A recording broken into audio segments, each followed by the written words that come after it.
ನಮಸ್ಕಾರ. ನನ್ನ ಹೆಸರು ಜೆ ಸೆಲ್ವರಾಜು. ನನ್ನ ಕಂಪನಿ ಹೆಸರು MME ಬೋರ್ವೆಲ್ಲು. ನಾರ್ಮಲಾಗಿ ನಾನು ಪಾಯಿಂಟ್ ಚೆಕ್ ಮಾಡಿ ನಾವೇ ಡ್ರಿಲ್ ಮಾಡಿದರೆ ಈ ಥರ ವಿಡಿಯೋಗಳು ಖಂಡಿತಾಗ ಲೈವ್ ವಿಡಿಯೋ ಅಂತ ಹಾಕ್ಬಿಡ್ತೀವಿ. ಬಟ್ ಕಸ್ಟಮರ್ ಡ್ರಿಲ್ ಮಾಡಿದರೆ ನನಗೆ ವಿಡಿಯೋ ಸಿಕ್ಕೋದು ಅಪೂರ್ವ. ನಾನು ಅವ್ರಿಗೆ ಹೇಳ್ತಾ ಇದ್ದೀವಿ ಏನಂತ, 1 by 1 ಗಾಡಿ ಬಂತಂತ ಗಾಡಿ ಆಚೆಗಡೆ ಹೋಗುತ್ತಲ್ಲ, ಎವ್ರಿ 1 hour ಒಂದು 30 ಸೆಕೆಂಡ್ ವಿಡಿಯೋ ಕಳಿಸಿ ಅಂತ ಹೇಳ್ತಾ ಇದ್ದೀವಿ. ಎಲ್ಲರಿಗೂ ಹಂಗೆ ರಿಕ್ವೆಸ್ಟ್ ಮಾಡ್ತಾ ಇದ್ದೀವಿ. ನಾವು ಯೂಟ್ಯೂಬ್ನಲ್ಲಿ ಅಪ್ಲೋಡ್ ಮಾಡ್ತೀವಿ. ಪೂಜೆ ಮಾಡ್ಕೊಳ್ಳಿ, ಪ್ರಾರ್ಥನೆ ಮಾಡ್ಕೊಳ್ಳಿ ಅಂತ ಬೇರೆಯವ್ರಿಗೆಲ್ಲ ಹೇಳ್ತೀವಿ. ಅವರು ಪ್ರಾರ್ಥನೆ ಮಾಡ್ಕೊಳ್ತಾರೆ, ಪೂಜೆ ಮಾಡ್ತಾರೆ, ನೀರು ಈಸಿಯಾಗಿ ಬಂದ್ಬಿಡುತ್ತೆ. ಇದು ನಿನ್ನೆ ಬೆಳಗ್ಗೆ ಇದೇ ಟೈಮಿಗೆ ಅವರು ಶುರು ಮಾಡಿ ಫಿನಿಷ್ ಮಾಡಿದರು. ನನಗೂ ಒಂದು ಪ್ರಾಬ್ಲಮ್ ಐತೆ ಸದ್ಯ. ಏನಂದರೆ ಐ ಆಪ್ರೇಷನ್ ಮಾಡಿದ್ದೀವಿ. ಅದರಲ್ಲಿ ನನಗೆ ಫೋನ್ ಕಾಲ್ಸ್ ಪಿಕಪ್ ಮಾಡೋದು ಸ್ವಲ್ಪ ಕಷ್ಟ ಆಗಿದೆ. ಒಂದು ವಾರ ಹೋಗ್ಮೇಲೆ ಒಂದು ಕಣ್ಣು ಮಾಡಿದ್ದೀವಿ. ಇನ್ನೊಂದು ವಾರ ಹೋಗಿ ಮೇಲೆ ಇನ್ನೊಂದು ಐ ಚೆಕಪ್ ಮಾಡಿ ಆಪ್ರೇಷನ್ ಮಾಡಿಬಿಟ್ರೆ 1 ತಿಂಗಳ ಮೇಲೆ ಆಗುತ್ತೆ ನಾನು ಫೋನ್ ಅಟೆಂಡ್ ಮಾಡೋಕ್ಕೆ. ಬಟ್ ನನ್ನ ಕೇರ್ ಆಫ್ನಲ್ಲಿ ನನ್ನ ಮನೆಯವರು ಕಾಲ್ಸ್ ಅಟೆಂಡ್ ಮಾಡಿ ನಿಮಗೆ ಆನ್ಸರ್ ಮಾಡ್ತಾರೆ. ಮಾಮೂಲು ಟೈಮು ಬೆಳಗ್ಗೆ 9 ರಿಂದ 10, 9 AM ಇಂದ 10 AM, ಸಾಯಂಕಾಲ 5 PM ಇಂದ 6 PM. ನೀವು ಏನು ಬೇಕಂದರೆ ವಾಯ್ಸ್ ಮೆಸೇಜು ಕಳಿಸಿದರೆ ನಾವು ನಿಮಗೆ ರಿಪ್ಲೈ ಕೊಡ್ಬೋದು. ಸ್ವಲ್ಪ ಜನವರಿ 15th ಮೇಲೆ ಎಲ್ಲ ಕೆಲಸ ಮಾಡಿಕೊಡೋಕ್ಕೆ ಟ್ರೈ ಮಾಡ್ಬೋದು. ಅದು ಮುಂಚೆ ಸ್ವಲ್ಪ ಕಷ್ಟ ಐತೆ. ದಯವಿಟ್ಟು ಆಪ್ರೇಷನ್ ನೀವು ಎಲ್ಲರೂ ನನಗೆ ಕೊಡಬೇಕು. ಬಟ್ ಇದೇ ಆಪ್ರೇಷನ್ನಲ್ಲಿ ಮಾಡ್ಕೊಂಡ್ಬಿಟ್ಟು ಈ ಜಾಗಕ್ಕೆ 1 ದಿವಸ ಮುಂಚೆ 2 days ಮುಂಚೆ ನಾವು ಸೆಕೆಂಡ್ ಒಪಿನಿಯನ್ ಕೊಟ್ಟಿದ್ದೀವಿ, ನೀರು ಐತೆ ಅಂತ. ಇದು ಬಿಟ್ಟು ಅವ್ರಿಗೆ ಎಷ್ಟೋ ಪಾಯಿಂಟ್ಗಳು ಚೆಕ್ ಮಾಡಿ ಕೊಟ್ಟಿದ್ದೀವಿ. ಸರಿನಾ? ಎಲ್ಲಕ್ಕೂ ನೀರು ಬಂದಿದೆ. ಇದಕ್ಕೂ ನೀರು ಬರಬೇಕಾಯಿತು, 3 ಗ್ಯಾಪ್ ಅಂತ ಹೇಳಿದ್ದೀವಿ. ಅವರು ನನಗೆ ಯಾವ ವಿಡಿಯೋಗಳು ಕಳಿಸಿಲ್ಲ, ನಾನು ಫೋನ್ ಅಟೆಂಡ್ ಮಾಡೋಕ್ಕೆ ಆಗಿಲ್ಲ. ಗಾಡಿ ಬರುತ್ತಂತ ಹೇಳಿದಾರಲ್ಲ ಅಂತ ನಾನೇ ಫೋನ್ ಮಾಡೋಣ ಅಂತ ಕೇಳಿದರೆ, ಹೌದು ಸರ್, ನಾನು ನಿಮಗೆ ಫೋನ್ ಮಾಡಿದ್ದೀವಿ, ನೀವು ಫೋನ್ಗಳು ಪಿಕಪ್ ಮಾಡಿಲ್ಲ ಅಂತದ್ದು. ಯಾವಾಗಲೂ ಫೋನ್ ಮಾಡಿದರೂ ಸರಿ, ನಾನು ಮೆಸೇಜ್ ನೋಡಿಬಿಟ್ಟು ಖಂಡಿತಾಗ ಏನು ಕಾಲಿದ್ರೂ ಸರಿ ರಿಪ್ಲೈ ಕೊಡ್ತೀವಿ. ನಾನು ಫೋನ್ ಮಾಡೋಕ್ಕೆ ವಾಪಸ್ ಮಾಡೋಕ್ಕೆ ಟೈಮಿಂಗ್ ಇಲ್ಲ, ನೀವು ಮಾಡೋಕ್ಕೆ ಮಾತ್ರನೇ ಟೈಮಿಂಗು. ರೆಗ್ಯುಲರ್ ಕಸ್ಟಮರ್ಗೆ ಟೈಮಿಂಗ್ ಇಲ್ಲ. ಈಗ ನಾಳೆ ಕೆಲಸ ಮಾಡೋಕ್ಕೆ ಇದ್ದೀವಿ ಅಂದರೆ ಅದಕ್ಕೆ ಟೈಮಿಂಗ್ ಇಲ್ಲ. ಅಡ್ವಾನ್ಸ್ ಕೆಲಸ ಮಾಡೋರು ಫಸ್ಟ್ ಕಾಲರ್ ಮಾತ್ರನೇ ಟೈಮಿಂಗ್ ಮೇಂಟೈನ್ ಮಾಡಬೇಕು. ಇವರು ಬೆಳಗ್ಗೆನೇ ನನಗೆ ಕಳಿಸಿದ್ದಾರೆ 6 ಗಂಟೆ ಮೇಲೆ. ಆಮೇಲೆ ಯೂಟ್ಯೂಬ್ನಲ್ಲಿ ಎಲ್ಲ ವೀಡಿಯೋಗಳು ಅಪ್ಲೋಡ್ ಮಾಡಿ ಪ್ರಾರ್ಥನೆ ಮಾಡ್ಕೊಳ್ಳಿ ಅಂತ ಹೇಳಿದ್ದೀವಿ. ಮಾಡಿ ಮೇಲೆ ಸ್ವಲ್ಪನೇ ನೀರು ಬಂದಿದೆ. ನೆನ್ನೆನೇ ಈರುಗಳೆಲ್ಲ ಟಚ್ ಆಗಿದೆ, ಅವ್ರಿಗೆ ಗೊತ್ತಾಗ್ತಾ ಇಲ್ಲ. ಯಾವುದೋ ಒಂದು ಬೋರ್ವೆಲ್ಲು 1000 ಫೀಟು ಕ್ರಾಸ್ ಮಾಡಿಬಿಟ್ರೆ ಒಂದು ಮನೆಗೆ ಬರೋ ನೀರು ಖಂಡಿತ ಇರುತ್ತೆ. ಜಮೀನಿದ್ರೆ ಮಿನಿಮಮ್ 2.5 ಇಂಚು ಮೇಲೆ ಬಂದರೆ ಮಾತ್ರನೇ ಆಚೆಗಡೆ ನೀರು ಬರುವುದು. ಅದಕ್ಕೆ ಜಾಸ್ತಿ ಬೇಕಾಗುತ್ತೆ. ಯಾರು ಚೆಕ್ ಮಾಡಿದರೂ ಸರಿ, ಇನ್ನು ಒಬ್ಬರು ಇಬ್ಬರು ಸೆಕೆಂಡ್ ಒಪಿನಿಯನ್ ತಗೊಳ್ಳೋದು ತುಂಬ ಒಳ್ಳೆಯದು. ಈಗ ನಾನು ಚೆಕ್ ಮಾಡಿ ನಾನೇ ಡ್ರಿಲ್ ಮಾಡಿರೋ ಪಾಯಿಂಟು ಹಂಗೆ ಮಾಡ್ತೀವಿ, ಏನು ತೊಂದರೆ ಇಲ್ಲ, ನನಗೆ ದೇವರು ನೀರು ಕೊಟ್ಬಿಡ್ತಾರೆ. ಇದೇ ಥರ ನೀರು ಬಂದಿಲ್ಲ ಅಂದರೆ ಬೈ ಚಾನ್ಸ್ ನಾನು ಹೊಸೂರು ಬ್ರಹ್ಮಕ್ಕೆ ಪೂಜೆ ಮಾಡಿ ಅಂತ ಹೇಳ್ತೀವಿ. ಅವ್ರನ್ನೂ ಪೂಜೆ ಮಾಡ್ತಾರೆ. ಹಾಲು ಹಾಕ್ಬಿಟ್ಟು ಚಾಕ್ಲೇಟ್ ಕೊಟ್ಟರೆ ಖಂಡಿತ ನೀರು ಬಂದ್ಬಿಡುತ್ತೆ. ಯಾವುದೋ ಒಂದು ಹೋಪ್ ಇದ್ದರೆ ಈ ದೇವರು ಆ ದೇವರು ಅಂತಲ್ಲ, ನಿಮಗೆ ಯಾವ ದೇವರು ಇಷ್ಟ ಇದ್ದಾರೋ ಆ ದೇವರಿಗೆ ಪ್ರಾರ್ಥನೆ ಮಾಡಿಬಿಟ್ಟು ಕೆಲಸ ಮಾಡಿದರೆ ಖಂಡಿತ ಸಕ್ಸಸ್ ಬಂದೇ ಬರುತ್ತೆ.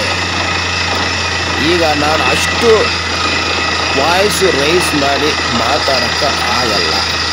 ಇದ್ರೂ ಈ ವಿಡಿಯೋ ನನಗೆ ಕಳಿಸಿದ್ದಾರೆ, ಅದು ಯೂಸ್ ಮಾಡಿಕೊಳ್ಬೇಕು ಅಂತ ನಿಮಗೆ ನಾನು ಸ್ವಲ್ಪ ವಾಯ್ಸ್ನಲ್ಲಿ ಹೇಳ್ತಾ ಇದ್ದೀನಿ. ಯಾರಕ್ಕೂ ಪಾಯಿಂಟ್ ಚೆಕ್ ಮಾಡಿದ್ರು ಸರಿ, ಈಗಲೂ ಇನ್ನೊಂದು ಸಲ ರಿಪೀಟ್ ಮಾಡ್ತಾ ಇದ್ದೀನಿ. ನೀವು ಡ್ರಿಲ್ ಮಾಡೋಕ್ಕಾದ್ರೆ ಧಾರಾಳವಾಗಿ ಮಾಡ್ಕೊಳ್ಳಿ. ನಮಗೆ ಒಂದು ಇನ್ಫಾರ್ಮೇಷನ್ ಕೊಟ್ಬಿಡಿ, ಇಂಥ ಟೈಮಿಗೆ ಗಾಡಿ ಬಂದಿದೆ, ನಾವು ಡ್ರಿಲ್ ಮಾಡ್ತಾ ಇದ್ದೀವಿ ಅಂತ. ನಾವು ನಮ್ಮ ದೇವರ ಥರ ಪ್ರಾರ್ಥನೆ ಮಾಡ್ಕೊಳ್ತೀವಿ. ನೀವು ಆವಾಗ ಎವ್ರಿ 1 ಅವರ್ ಒಂದು ನಿಮಿಷ ವಿಡಿಯೋ ಕಳಿಸಿದರೆ ನಾನು ಯೂಟ್ಯೂಬಲ್ಲಿ ಅಪ್ಲೋಡ್ ಮಾಡ್ತೀನಿ. ಹೆಂಗೋ ಈ ವಿಡಿಯೋ ಫುಲ್ಲಾಗಿ ಡ್ರಿಲ್ ಮಾಡಿ ನೆನ್ನೆ ಸ್ಟಾರ್ಟ್ ಮಾಡಿ ಇವತ್ತು ಸ್ಟಾಪ್ ಮಾಡಿದ್ದಾರೆ, ಫಿನಿಶ್ ಆಯಿತು. ಇನ್ನೊಂದು ಪಾಯಿಂಟನ್ನು ಕೊಟ್ಟಿದ್ದೀವಿ, ಇದು ಈಸಿ ಪಾಯಿಂಟ್ ಅಂತ ಹೇಳಿದ್ದೀವಿ, ಇದರಲ್ಲೇ ನೀರು ಕಡಿಮೆ ಬಂದಿದೆ. ಇನ್ನೊಂದು ಪಾಯಿಂಟು ಟಫ್ ಅಂತ ಹೇಳಿದ್ದೀವಿ, ಆ ಪಾಯಿಂಟ್ ಏನಾಗುತ್ತೆ ಅಂತ ಗೊತ್ತಿಲ್ಲ. ಅಟ್ಲೀಸ್ಟ್ ಆ ಜಾಗಕ್ಕೆ ಅವರು ವಿಡಿಯೋ ಆವಾಗ ಲೈವ್ ಕಳಿಸಿದರೆ ನಾನು ಲೈವ್ ವಿಡಿಯೋ ಅಪ್ಲೋಡ್ ಮಾಡ್ಬೋದು. ಕಳಿಸಬೇಕಿಲ್ಲ, ಸರಿನಾ? ಎಲ್ಲ ವಿಡಿಯೋಗಳು ಮಾಡ್ಕೊಂಡಿದ್ದಾರೆ, ಈಗ ಒಂದೇ ಸಲ ಕಳಿಸ್ತಾ ಇದ್ದಾರೆ. ನನ್ನ ಐಡಿಯಾ ಹಂಗೇನೆ. ನನ್ನ ವೆಲ್ ವಿಷರ್ಗಳು, ನನ್ನ ಸಬ್ಸ್ಕ್ರೈಬ್ರೆ, ನನ್ನ ವೆಲ್ ವಿಷರು ನಮ್ಮ ವಿಡಿಯೋಗಳು ನೋಡೋವ್ರೆ, ಸರಿನಾ? ಯಾರೋ ಅಟ್ಲೀಸ್ಟು ಒಬ್ಬರು ಇಬ್ಬರು ಪ್ರಾರ್ಥನೆ ಮಾಡ್ಕೊಂಡ್ಬಿಟ್ರು ನೀರು ಬಂದ್ಬಿಡುತ್ತೆ. ನಮ್ಮ ಬ್ರಹ್ಮದೇವರು ಖಂಡಿತ ನೀರು ಕೊಡ್ತಾರೆ. ನಿಮ್ಮ ಇಷ್ಟ ದೇವ್ರಿಗೂ ಸರಿ, ನಿಮ್ಮ ಕುಲದೇವ್ರಿಗೂ ಸರಿ ಪೂಜೆ ಮಾಡಿಬಿಟ್ಟು ಕೆಲಸ ಮಾಡಿ ಚೆನ್ನಾಗಿ ನೀರು ಬರುತ್ತೆ. ಪಾಸಿಟಿವ್ ಆಗಿ ಥಿಂಕ್ ಮಾಡಿಬಿಟ್ಟು ಕೆಲಸ ಮಾಡಿದ್ರೆ ಬಂದ್ಬಿಡುತ್ತೆ.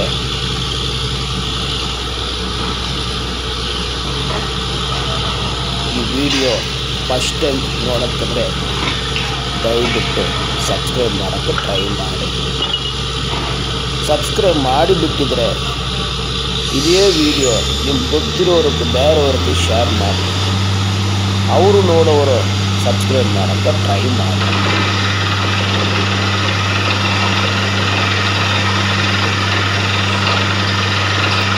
ಈಗ ದೊಡ್ಡ ಗ್ಯಾಪ್ಗಳು ಬಂದ್ಬಿಟ್ರೆ ನೀರು ಆಚೆ ಕಡೆ ಬಂದ್ಬಿಡುತ್ತೆ.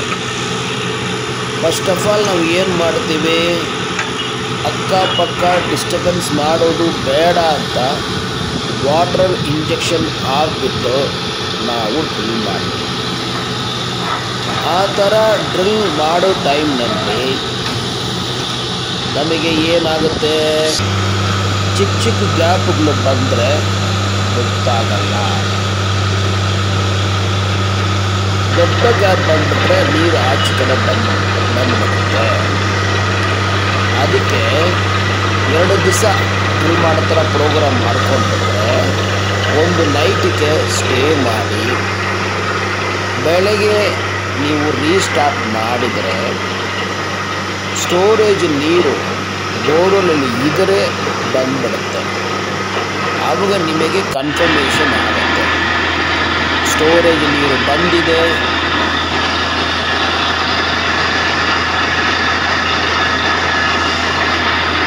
ನೀರು ಇದೆ ಅಂತ ನಿಮಗೆ ಕನ್ಫರ್ಮೇಷನ್ ಸಿಗ್ಬಿಡುತ್ತೆ. ಇದೇ ಜಾಗನೇ ಒಂದೇ ಒಂದು ಸಂಚಾರ ಚೆಕ್ ಮಾಡಿ ಆವಾಗ ಹೆಂಗಿದೆ ಹೆಂಗಿದೆ ಅಂತ ನೋಡಿ. ನಾನು ಬರೋಕ್ಕೆ ಆಗಲ್ಲ ಅಂದ ಮೇಲೆ ಸರ್ ಎಷ್ಟು ಸೆಕೆಂಡ್ ಒಪ್ಪಿದ್ದೀನಿ. ನನ್ನ ಫಸ್ಟ್ ಪಾಯಿಂಟ್ ಡಾಕ್ಟ್ರು ಸದ್ಯಕ್ಕೆ ರಿಸ್ಕ್ ತಗೊಳ್ಳೋದು ಬೇಡ ಅಂತ ಹೇಳಿದ್ದಾರೆ.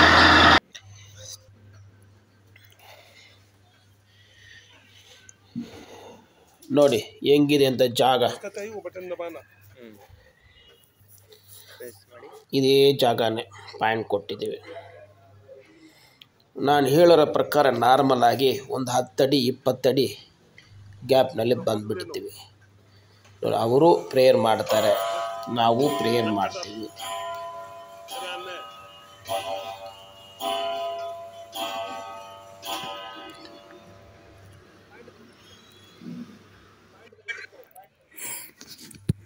ಗೊತ್ತಾಗುತ್ತಾ?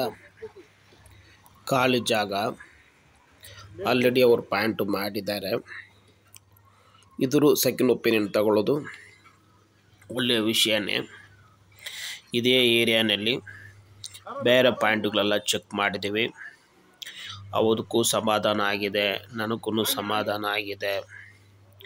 ನಾನು ಹೇಳಿದರೆ ನೀರು ಬಂದ್ಬಿಡುತ್ತೆ ಅಂತ ಅವ್ರಿಗೂ ಕಾನ್ಫಿಡೆಂಟ್ ಇತ್ತು. ಅದಕ್ಕೋಸ್ಕರನೇ ಅವರೇ ಡೈರೆಕ್ಟಾಗಿ ನನ್ನ ಜಾಗಕ್ಕೆ ಬಂದು ಪಿಕಪ್ ಮಾಡಿ ಅವರೇ ಕಾರ್ನಲ್ಲಿ ಡ್ರಾಪ್ ಮಾಡಿಬಿಟ್ಟು ಹೋಗ್ಬಿಟ್ರು. ಜಾಗ ಬಂದು ಬನ್ನಾರ್ಘಟ್ಟ ರೋಡು. ಅದನ್ನು ನಾನು ಹೇಳಿದ್ದೀವಿ, ಸರಿನಾ? ಅದು ಏನು ಅದೇ ನಾನು ಏನು ಹೇಳಕ್ಕೆ ಬರ್ತಾಯಿದ್ದಂದರೆ, ನಾನು ಪಾಯಿಂಟ್ ಚೆಕ್ ಮಾಡಿ ಕೊಟ್ಬಿಡ್ತೀವಿ. ದಯವಿಟ್ಟು ಅವರು ಪಾರ್ಟಿಗಳು ಗಾಡಿ ಸ್ಟಾರ್ಟಿಂಗಿಂದ ಎಂಡು ಮಾತ್ರ ಸ್ವಲ್ಪ ವೀಡಿಯೋಗಳು ನನಗೆ ಕಳಿಸಿದರೆ ಎವ್ರಿ 1 hour ಒಂದು 50 ಸೆಕೆಂಡ್ ಕಳಿಸಿದ್ರು ಪರವಾಗಿಲ್ಲ, ಸರಿನಾ? ಬಟ್ ನಾರ್ಮಲಾಗಿ ಏನು ಮಾಡ್ತಾರೆ, ನೀರು ಬಂದಿಲ್ಲ ಅಂತ ಮೇಲೇ ವೀಡಿಯೋ ಕಳಿಸೋಕೆ ಶುರು ಮಾಡ್ತಾರೆ ಕೆಲವರು ನೀರು ಬಂದುಬಿಟ್ರೆ ವೀಡಿಯೋನು ಕಳಿಸೋದಿಲ್ಲ. ಅದನ್ನು ಗೊತ್ತಾಗ್ಬಿಡುತ್ತೆ. ನಾವು ಹೆಂಗೆ ನಿಮಗೆ ಅಪ್ಲೋಡ್ ಮಾಡೋದು? ಅವಾಗ ಏನು ಮೈಂಡಲ್ಲಿ ಬರುತ್ತೆ, ಇವ್ರು ಬೇನ್ ಪಾಯಿಂಟ್ ಚೆಕ್ ಮಾಡೋರು ವೀಡಿಯೋ ಮಾತ್ರ ಹಾಕ್ತಾರೆ, ನೀರು ಬಂತಾ ಇಲ್ಲ ಅಂತ ಗೊತ್ತಿಲ್ಲ, ಅದು ಹೆಂಗೆ ಸಾಧ್ಯ ಅಂತ ವೀಡಿಯೋ ನೋಡೋರ್ಗೂ ಡೌಟ್ ಇರುತ್ತೆ. ಅದು ನಾವು ಡ್ರಿಲ್ ಮಾಡೋಕ್ಕಾದ್ರೆ ಪೂಜೆ ಮಾಡ್ತಾಯಿದ್ದೀವಿ ಅಂತ ಲೈವು, ಕೇಸಿಂಗ್ ಎರೆಕ್ಷನ್ ಮಾಡ್ತಾ ಇರೋಂಥ ಲೈವು, ಆಮೇಲೆ ಲೂಸ್ ಗ್ಯಾಪ್ ಬಂದಿದೆ ಅದು, ನೀರು ಬರ್ಬೋದು ಅಂತ ವೀಡಿಯೋ, ನೀರು ಬಂದಿದೆ ಅಂತ ವೀಡಿಯೋ, ನೀರು ಬಂದಿಲ್ಲ ನೀವು ಪೂಜೆ ಮಾಡ್ಕೊಳ್ಳಿ ಅಂತ ಒಂದು ವೀಡಿಯೋ ಎಲ್ಲ ಲೈವ್ ಆಗಿ ಕಳಿಸೋಕ್ಕೆ ಶುರು ಮಾಡ್ತೀವಿ, ಹೇಳ್ತೀವಿ. ಎಲ್ಲರೂ ಫಾಲೋ ಮಾಡೋದಿಲ್ಲ. ನನ್ನದು ಹಂಬಲ್ ರಿಕ್ವೆಸ್ಟು, ಎಲ್ಲರೂ ಫಾಲೋ ಮಾಡಿದ್ರೆ ಚೆನ್ನಾಗಿರುತ್ತೆ. ನಾನು ಇದು ಪಾಯಿಂಟು ತುಂಬ ಕಷ್ಟ ಮಾಡಿಬಿಟ್ಟು ಮಾಡಿದ್ದೀವಿ. ಡಾಕ್ಟ್ರು ಮನೆ ಬಿಟ್ಟು ಆಚೆ ಕಡೆ ಹೋಗೋದು ಬೇಡ ಅಂತ ಹೇಳಿದ್ದಾರೆ. ಇದರೂ ಅವರು ಏನೋ 10 ದಿವಸದಿಂದ ನನ್ನ ಫೋನು ಟ್ರೈ ಮಾಡ್ತಾಯಿದ್ದಾರೆ. ನಾನು ಬಂದು ಮಾಡಬೇಕಂತ ಇಂಟ್ರೆಸ್ಟ್ ತಗೊಂಡಿದ್ದಾರೆ. ಮನೆಗೆ ಬಂದುಬಿಟ್ಟಿದ್ದಾರೆ. ಆವಾಗ ನಾವು ಅವಾಯ್ಡ್ ಮಾಡೋಕೆ ಆಗಿಲ್ಲ. ಸೊ ನಿಮಗೇನು ತೊಂದರೆ ಬರೋಲ್ಲ. ನಾನು ನಿಮಗೆ ಕಾರ್ನಲ್ಲೇ ಕೂತ್ಕೊಳ್ಳಿ, ನೀವು ಬಂದು ಒಂದು ಮಾತು ಹೇಳಬೇಡಿ, ನಾವು ಡ್ರಿಲ್ ಮಾಡಿಬಿಡೋಣ ಅಂತ ಹೇಳಿದರು. ನಾನು ಹೋಗ್ಬಿಟ್ಟು ಬಂದು ಹೇಳಿದ್ವಿ, ನೀರು ಕಡಿಮೆನೇ ಬಂದಿದೆ. ನಾನು 1.5 ಇಂಚು ಹೇಳಿದ್ದೀವಿ, ಅದೇನೋ 1 ಇಂಚು ನೀರು ಬಂದಿದೆ. ಪರವಾಗಿಲ್ಲ, ಅದು ಸಂತೋಷ ಮಾಡ್ಕೊಳ್ಳೋಣ. ನಾನು ಯಾವಾಗಲೂ ಹೇಳ್ತಾ ಇದೀವಿಲ್ಲ, ನೀರು ಕಡಿಮೆ ಬಂದರೆ ಒಳ್ಳೆ ಲೈಫ್ ಸಿಕ್ಕತ್ತೆ, ನೀರು ಜಾಸ್ತಿ ಬಂದರೆ ತುಂಬ ಲೈಫ್ ಕಡಿಮೆ. ಏನಿದ್ರೂ ಸರಿ ಬೋರ್ವೆಲ್ಲೆಲ್ಲ ಆಗಿ ಒಂದು 2 ಡೇಸ್ ಆದಮೇಲೆ ಕ್ಯಾಮರಾ ಸ್ಕ್ಯಾನಿಂಗ್ ಮಾಡಿದರೆ ಬರೀ 50 ಅಡಿನೇ ನೀರಿದ್ದರೆ ಬೋರ್ವೆಲ್ ನೀರು ಇಲ್ಲ ಅಂತ ಲೆಕ್ಕ. ಒಂದು 300 ಫೀಟ್ ಬಂದಿದ್ದರೆ ಬಾಟಮಿಂದ ಹೇಳ್ತಾ ಇದ್ದೀವಿ, ಬಂದಿದ್ದರೆ ಏನೋ ಸ್ವಲ್ಪ ಈರ ಇದೆ ಅಂತ ಲೆಕ್ಕ. 500 ಫೀಟ್ ಬಂದುಬಿಟ್ರೆ ಧಾರಾಳವಾಗಿ ಮೋಟ್ರು ಆಗ್ಬೋದು ಅಂತ ಲೆಕ್ಕ. ಇನ್ನೂ ಅದಕ್ಕೆ ಮೇಲೆ ಬಂದುಬಿಟ್ರೆ ತುಂಬ ಖುಷಿ ಮಾಡ್ಬೋದು, ಸರಿನಾ? ಅದು ಕ್ಯಾಮರಾ ಸ್ಕ್ಯಾನಿಂಗ್ ಮಾಡಿ ಮೇಲೇ ರಿಸಲ್ಟು ಎಲ್ಲರಿಗೂ ಗೊತ್ತಾಗುತ್ತೆ, ಸರಿನಾ? ಶಿಲ್ಟು ಗಿಲ್ಟು ಎಲ್ಲ ಏನೂ ಬಂದಿಲ್ಲ, ಮಣ್ಣು ನೋಡಿದರೆ ಚೆನ್ನಾಗಿದೆ. ವಿಡಿಯೋ ಕಂಟಿನ್ಯೂ ಆಗಿ ನೋಡಿ. ಅವರು ಇವತ್ತು ಬೆಳಗ್ಗೆ ಕಳಿಸಿರೋ ವಿಡಿಯೋ ನಾನು ಅಪ್ಲೋಡ್ ಮಾಡ್ತಾಯಿದ್ವಿ. ಆಮೇಲೆ ಅವರು ಬೇರೆ ಮೊಬೈಲ್ನಲ್ಲಿ ಕಳಿಸಿದ್ದಾರೆ, ಅದೆಲ್ಲ ಅಪ್ಲೋಡ್ ಮಾಡಿದ್ವಿ. ಈಗ ಕ್ಲಿಯರೆನ್ಸ್ ಸಿಕ್ಕಲ್ಲ ನೋಡಿ. ಒಂದೇ ಸಲ ಎಲ್ಲ ವಿಡಿಯೋಗಳು ಕಳಿಸಿದ್ದಾರೆ, ಸರಿನಾ? ಅದು ಮೇಲೆ ನಾನು ಬೆಳಗ್ಗೆ ಎಲ್ಲ ಅಪ್ಲೋಡ್ ಮಾಡಿದ್ದೀವಿ, ಅಷ್ಟು ಜನ ಲೈಕ್ ಮಾಡಿಲ್ಲ. ಬಟ್ ಏನೋ ನಮ್ಮ ಪ್ರಾಬ್ಲಮ್ ಸಾಲ್ವ್ ಆಯಿತು. ನೈಟು ಸ್ಟಾಪ್ ಮಾಡಿ ಬೆಳಗ್ಗೆ ಶುರು ಮಾಡಿದರೆ ಸ್ವಲ್ಪ ಸ್ಟೋರೇಜ್ ನೀರು ಬಂದಿದೆ, ಆಮೇಲೆ ಈರಾನು ಬಂದಿದೆ. ಲಾಸ್ಟಾಗಿ ಚೆನ್ನಾಗಿ ಫ್ಲಶ್ ಮಾಡಿಬಿಟ್ಟು ಸ್ಟಾಪ್ ಮಾಡೋಕ್ಕೆ ಹೇಳಿದ್ದೀವಿ, ಡೆಪ್ತ್ ಜಾಸ್ತಿ ಮಾಡಿಲ್ಲ. ನಮ್ಮದು 990 ಲಾಸ್ಟ್ ಹೇಳಿದ್ದೀವಿ, ಲಾಸ್ಟಾಗಿ 1125 ಮಾಡಿಬಿಟ್ಟು ಸ್ಟಾಪ್ ಮಾಡಿಬಿಟ್ಟು ಒಂದು ಮನೆಗೆ ಆಗ್ಬೋದು, ಏನು ತೊಂದರೆ ಇಲ್ಲ ಅಂತ ಹೇಳಿದ್ದೀವಿ. ಅವರು ಸಮಾಧಾನ ಮಾಡಿಕೊಂಡಿದ್ದಾರೆ, ನನಗೆ ಬಿಲೀವ್ ಮಾಡಿದರು, ತುಂಬ ಸಂತೋಷ. ನನ್ನ ವಿಡಿಯೋ ನೋಡಿಬಿಟ್ಟು ನನ್ನ ವೆಲ್ ವಿಷರ್ಗಳು ಪ್ರಾರ್ಥನೆ ಮಾಡಿಕೊಂಡ್ರು, ಅದೂ ಸಂತೋಷ. ಇದೇ ಥರ ಯಾವಾಗಲೂ ನನಗೋಸ್ಕರ ನಿಮ್ಮ ಮೈಂಡ್ನಲ್ಲಿ ಪ್ರಾರ್ಥನೆ ಮಾಡ್ಕೊಳ್ಳಿ. ನಾನು ಎಲ್ಲಿ ಹೋಗಿದ್ರೂ ನನಗೆ ಸಕ್ಸಸ್ ಸಿಕ್ಕಬೇಕು, ನೀರು ಬಂದೇ ಬರಬೇಕು ಅಂತ. ನನ್ನ ಎಕ್ಸ್ಪೀರಿಯೆನ್ಸ್ ಎಲ್ಲ ಐತೆ, ಮಾಡ್ತೀವಿ. ಇದ್ರೂ ಬ್ಲೆಸ್ಸಿಂಗ್ ಅಂತ ಒಂದು ಐತೆ ಅಲ್ಲ, ಅದು ದೇವರ ಬ್ಲೆಸ್ಸಿಂಗು, ದೊಡ್ಡವರ ಬ್ಲೆಸ್ಸಿಂಗು ಎಲ್ಲ ಯೋಚನೆ ಮಾಡಬೇಕು, ಸರಿನಾ? ಇರೋ ಚೆನ್ನಾಗಿದೆ, ನೋಡೋಣ, ಸರಿನಾ? ಇನ್ನೊಂದು ಒಳ್ಳೆ ವೀಡಿಯೋನಲ್ಲಿ ನಾವು ಮೀಟ್ ಮಾಡೋಣ. ಓಕೆ.